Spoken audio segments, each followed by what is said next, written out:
Emotions, thoughts. I'm talking about the hell realms from the Mahayana Buddhist perspective, not to scare anyone, but to provide guidelines for types of action to avoid, hence implicitly also actions to engage in.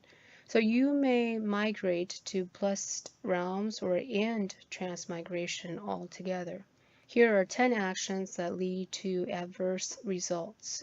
Just as heat is produced when you rub your hands together, so when you covet the feel of physical pleasures, heat from friction grows in your body to develop various diseases. Fire also meets you upon your death, including burning hot metal, pillar, bed that may await you in a hell realm. Hence all Buddhists equate fornication to the fire of desire. Awakening beings avoid desire the way most would avoid fire and brimstone. Greed includes all desires. Since sex is named specifically earlier, this point refers to other desires such as money, food, and so on. Just as you feel a cold sensation when you suck in saliva, excreted as you think of some food delicacy, swallow, suction creates an accumulation with frozen ice.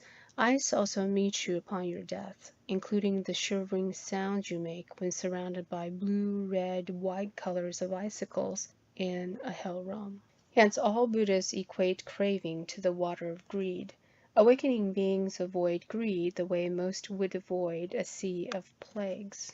Arrogance ostracizes because it has wealth, power, and others to rely upon. Its nature is like water, but it's especially like a wild upsurge of endless flow.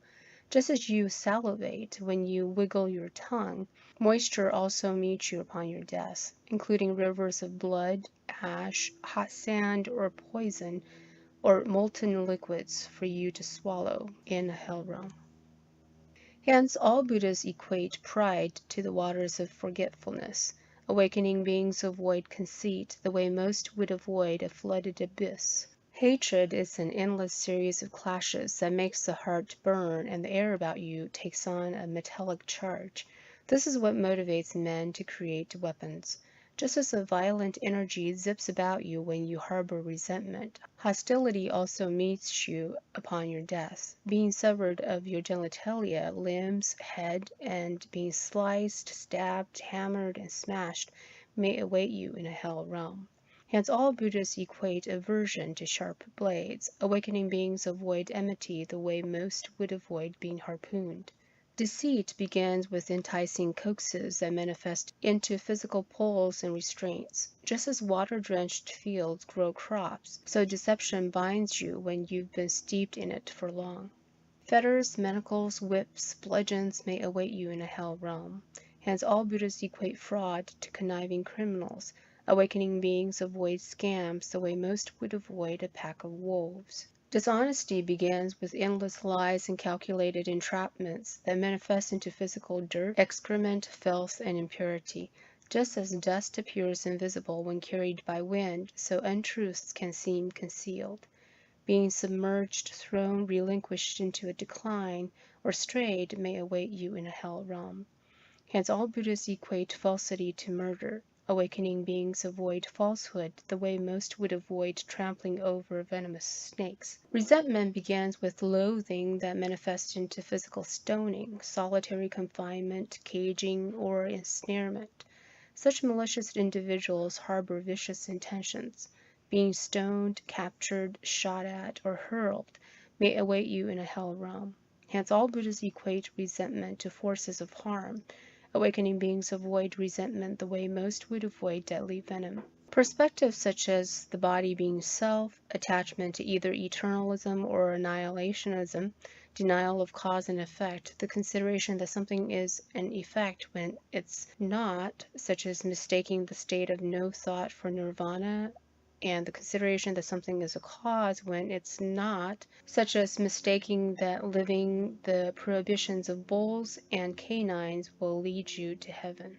Just as two pedestrians going the opposite direction pass by one another and glance, so problematic and problem-free perspectives are contrary. Being questioned, tricked, tested, investigated, interviewed, analyzed, corroborated against may await you in a hell realm.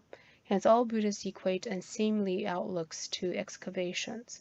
Awakening beings avoid prejudicial attachments the way most would avoid lethal hollows. Accusations begin with libel imposed on others, which manifest physically into being compressed by two mountains or boulders, crushed or grounded by giant rocks, sharp pebbles, or a drawn plow. Just as the slanderer persecutes decent individuals, the maligner will experience the ricocheting effect of having nowhere to hide.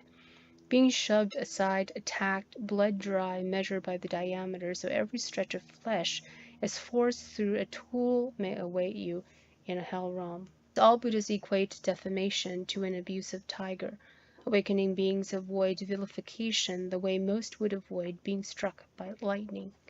Arguments began with a distaste for clandestine circumstances, which physically manifests into mirrors that reflect candles. Someone who revels in revealing other people's private matters ends up unveiling only his selfishness. Just as no one's shadow is hidden under the bright sun, when you disclose someone else's information, your surreptitiousness will be on display too. Having to testify for or against past behavior of your spiteful friends, fiery and divulging karma may await you in a hell realm. Hence all Buddhists equate furtiveness to a covert criminal. Awakening beings avoid covertness the way most would avoid walking on water with a mountain on your back.